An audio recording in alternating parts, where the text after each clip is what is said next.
So today you're meeting our new best friends, Shawnee and Cameron. They don't know that they're our new best friends, but I really like them. Is that creepy? Today you guys are gonna meet a 28-year-old green wing macaw. You would never know that he's 28. You would never know that he was adopted, except for the fact that I told you just now. Okay, I lied. He is not 28. He's actually 23. I misread the paper. But wait till you see what his owners have done with him. This is amazing. Probably the best training I've ever seen in a masterclass. No offense to all the other students who have attended a masterclass. We love you guys too. But this was perfect. This was really good. Partway through, I'm like, how do I know you guys aren't auditioning to work for us? So we treated it like they're auditioning to work for us. And now they work for us. Just kidding. They're not getting paid, but they totally work for us.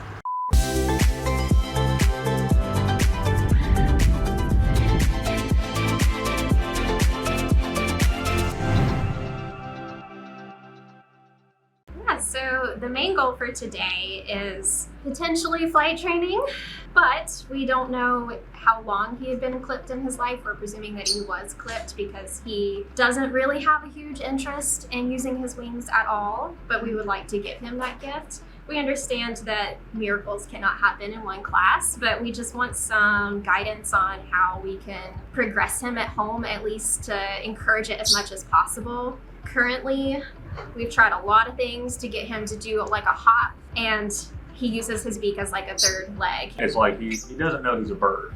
It's like he just will not use his wings. So today, Shawnee and Cameron's goal is free flight, and that means outdoors, but they have to start indoors. So I love talking about this subject. So many of you are looking at the birds you already have and trying to see what their potential could be. And a lot of you really want to have that be free flight. Sometimes it's not always in the cards. Sometimes cars go behind you that are really loud and go into the water, and then it totally throws off your train of thought. So we're really excited to be able to work on this with them. So far, they've only been able to get a little bit of a hop, and it's been very specific that they've only been able to get it from a flat surface to a couch. So the cool thing is,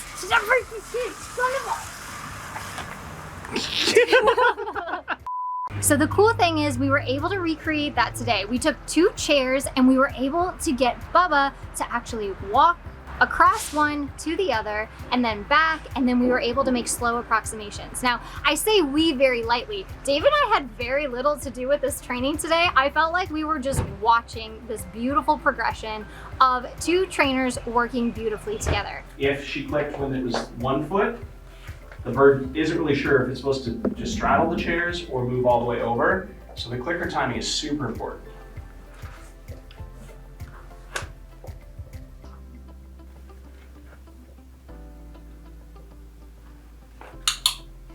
I'm gonna pause you there. Did you guys see what she did? She was getting a no, and then she changed something to be more likely to get a yes. What'd she change?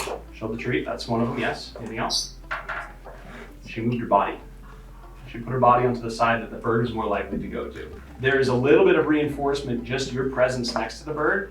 So why would the bird do anything it doesn't really want to do when it's already in that natural reinforcement, because there seems to be a good relationship here. So we move where that reinforcement is, out of the bird's comfort zone, and we move over here. Now the bird wants to come to the other chair to also be in her circle, which is reinforcing. So eventually we phase that out, but for the beginning stages, she's really using her body to help show where that bird needs to go and help make it so that he wants to go there. I love it. These are nice small approximations. Now he understands the game. Yeah, he's going back already before you can move your body. So did you see that? She didn't have to move over there yet. So this time just go like, maybe don't move or only come halfway. Right there. And he knows he's got to come back over here. But still, even at that, it was like 60% less body movement. And now he's even going back before she moved. Those are great signs. Cool. Yeah, good boy.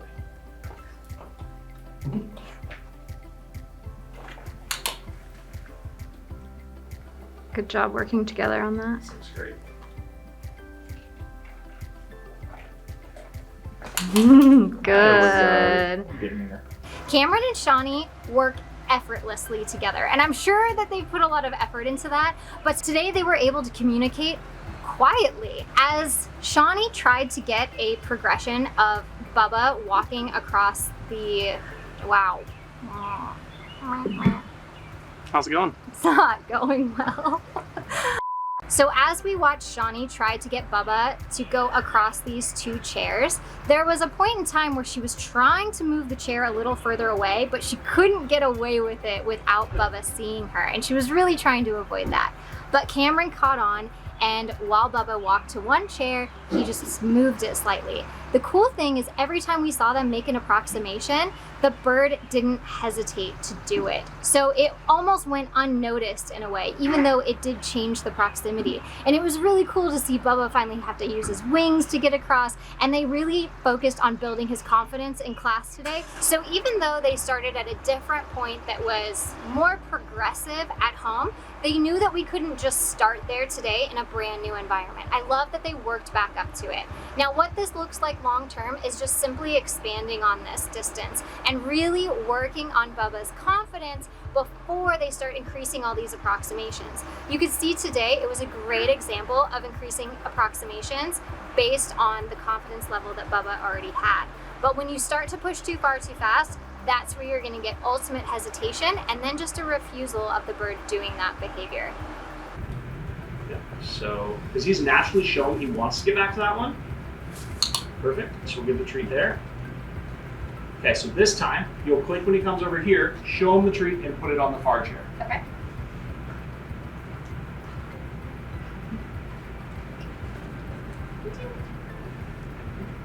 Unless he cheats, then no click. Okay, maybe flash the treat. Cheater, funky meter. Click, and then move your body over, put the treat on the far side of that, and now he has to reset the behavior. Okay, didn't work how I thought it would. Yeah. This is the challenge we have. Yeah. The reason I was trying to change that, sometimes we can increase we can get an extension of the behavior. So once they hear the click, their fear will temporarily subside as they go to get the treat. So that's what I was hoping would happen, but it didn't work that way with him. That wasn't the case. He does it a really long step. Yeah. He can make that as a step. It's so He's funny. very good at the splits. Look at that. Yeah, that's why we tried the whole bar stool thing, and he was just really good. He's beat me to it. Let me move it after this one. Yeah.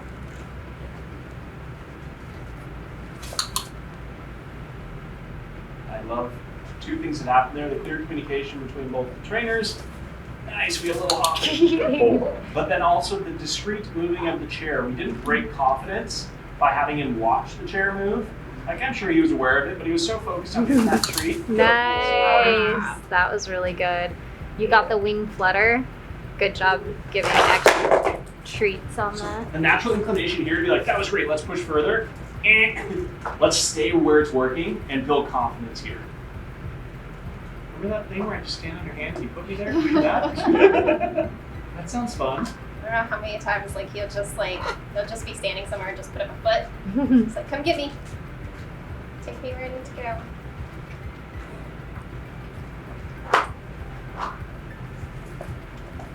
That's funny.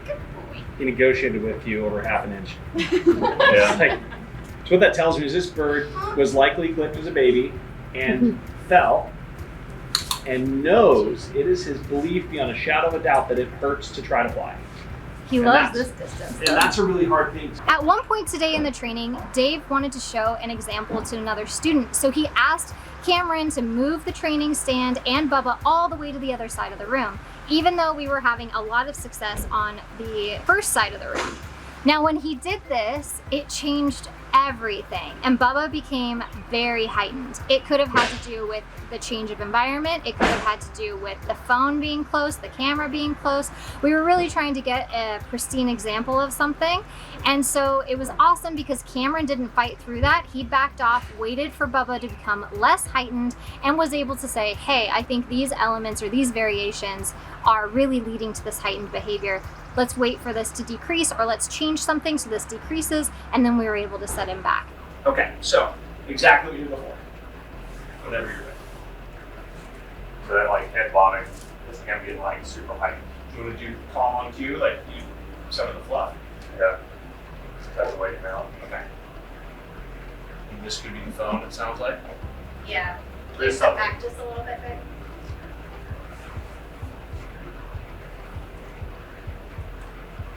Will you wait? Go.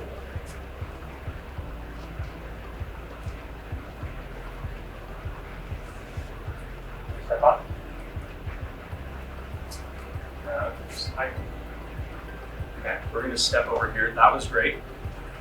Bree and I will just come back here, and then I'll have you come right here. Can also be where you guys all move to the perch Yeah. too. I think just totally changing it. Step up. Cool. And we'll move your perch back here. That, I love it. You can stop there, kiddo. Thank you.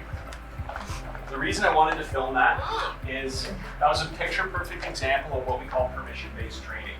So in the first situation, you gave a pre-cue. The pre-cue is something that we usually accidentally do. It tells the bird what we're about to do. So for example, I'll use a dog, because this one's, I think most people can relate to. If we train a dog to sit by having a treat in our hand, we kind of lean forward, we think the cue is sit, but really the cue is just us doing this and leaning forward. So us bringing our hands here tells the dog we're about to ask it to sit, and it eventually becomes the cue to sit.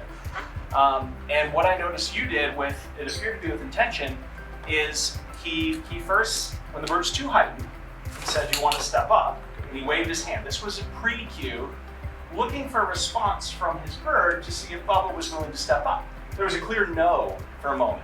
When you get a no from your bird, don't just push through it, because otherwise you teach them that their opinion doesn't matter, and they will learn to just bite instead of give nice gestures of like, I don't want to step up, through maybe putting my head down, maybe showing disinterest, maybe just not lifting my foot. Allowing your bird to say no and respecting that is going to make a great relationship. And what are the foundations of any great relationship? It's trust and clear communication. And that was a great example, even though I said, come over here and get a step up, he knew he wasn't set up for success, he didn't force his way through it. That's why that bird is going to respect these trainers. Then what we did is we changed something because this wasn't working. So we knew that phones were a potential source of being heightened, and possibly being in the new area was a source of being heightened. But the things we could control is get the phone and then myself and Capri to move back a little bit. And that seemed to be enough that when he said, hey, do you want to step up by giving the pre-cue, the bird immediately shifted its weight and Bubba's like, yeah, I want to step up. That gave the bird a chance to say, yes, I want to do this. And that is permission-based training. And it looked perfect. She's trained me well. Oh, that was like, that's going to go in our stories because it was so great. That's one of the hardest lessons for us to get through to people. And the reason I mentioned for Anthony in particular, if you want to have a good relationship with this bird, typically people that train dogs are give a command, step up. And the bird's like, I don't want to. Well, the dog, you yell louder typically, right? Well, that doesn't work with a bird. It doesn't always work with the dog either. But the bird will end up retaliating after it gets a little bit pushed too far, a little further. It's going to put its beak down, then it's going to bite a little bit, and it's going to bite harder because biting harder is the only thing that gets us to listen to the body language. So it was really, really cool to see the trainer recognize what was setting this bird off and getting it very heightened and how to come back down from that. I have to say my favorite part of today was listening to Bubba's dinosaur. Dinosaur. It was a roar. It was so cute. Everybody go home. Train that. Do your best. It'll be great. Dinosaur. Dinosaur. There we go. Overall, I'm so excited about what Shawnee and Cameron showed us today in class. It was beautiful to see them work through every element of this training, and it felt really good because they kept saying, this is because of all the videos we've watched. It really set us up for success. They also applied all of their knowledge base to a green cheek conure first, which, as you guys probably know, the smaller the bird, the faster it is, the harder it can be to train and capture certain behaviors. I can't wait to see where Shawnee and Cameron take this. I hope someday they are part of our free flight course, but bigger than that, I think they might be part of the BirdTricks team in the future, and I think you'll be seeing a lot more of them around. Dinosaur. Parrots are the third most popular pet in the entire world, yet the #1 most rehomed. If you're interested in joining our mission of saving parrots one person at a time, visit BirdTricks.com to learn more about our parrot training courses, organic bird food, all-natural parrot toy line, and much, much more. When we know better, we do better. It's through you that we can help people offer only the best quality products to their parrots, along with the knowledge they need to live in harmony with their birds through permission-based training. Visit BirdTricks.com today to learn more.